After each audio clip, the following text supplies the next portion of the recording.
Hello all and welcome to RA Online Teaching. I'm Dr. Swaramya, Consultant Clinical Lead at RAALA Institute and Medical Center.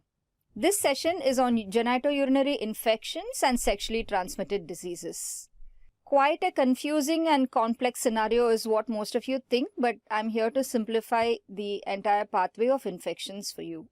Now, for that, the primary understanding should be what the normal vagina consists of in terms of secretions. So, the vaginal secretions include vulvar secretions. This is from the vulval skin, which can be the sebaceous secretions, sweat, bartholin, and those from skin glands.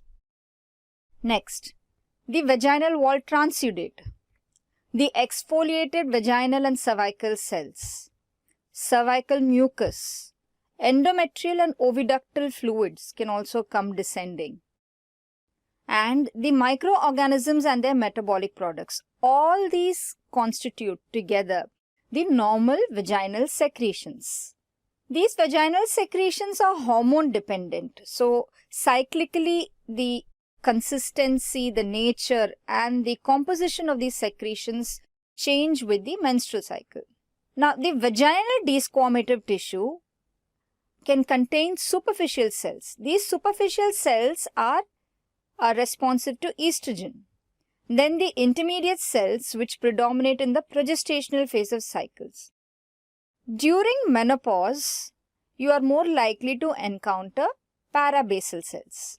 In terms of flora of the normal vagina, the normal vagina itself is made up of aerobic flora and can contain up to 6 different types of bacteria, of which the most commonly encountered or the predominating flora is that of lactobacilli, which are hydrogen peroxide producing.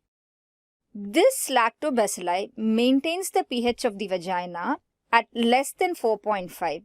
This acidic pH is important for the normal immunity of the vagina, and this pH is maintained by the production of lactic acid. The consistency of normal vaginal secretions is floccular, could be white in color. Now, where will you find the secretions commonly? It is found in the dependent part of the vagina, which is the posterior fornix. When you take this secretion for analysis, do a wet mount. How do you do a wet mount of a vaginal secretion? Take the sample in 0.5 ml NS in a tube, put it in a slide, and cover it with a cover slip. Once you look at this secretion under the microscope, you will see everything that I discussed before. So, in an estrogen predominant cycle phase, you'll see superficial epithelial cells, and you may rarely encounter WBCs, but the count of WBC should be less than 1 per epithelial cell. You may or may not encounter clue cells. Now, this is called the wet mount of vaginal secretions. The next thing is for fungal studies. So, what is the suspension medium for fungal studies?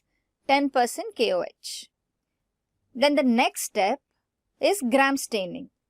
When you gram stain, you will see the normal superficial epithelial cells along with gram-positive rods, which is nothing but the lactobacilli that I mentioned earlier.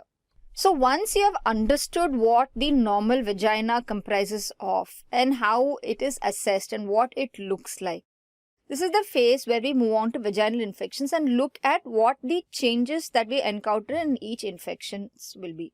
So, predominantly we have to discuss bacterial vaginosis, trichomonas vaginitis, vulvovaginal candidiasis. Apart from that, the vaginal pathologies that we will be discussing will include inflammatory vaginitis and atrophic vaginitis.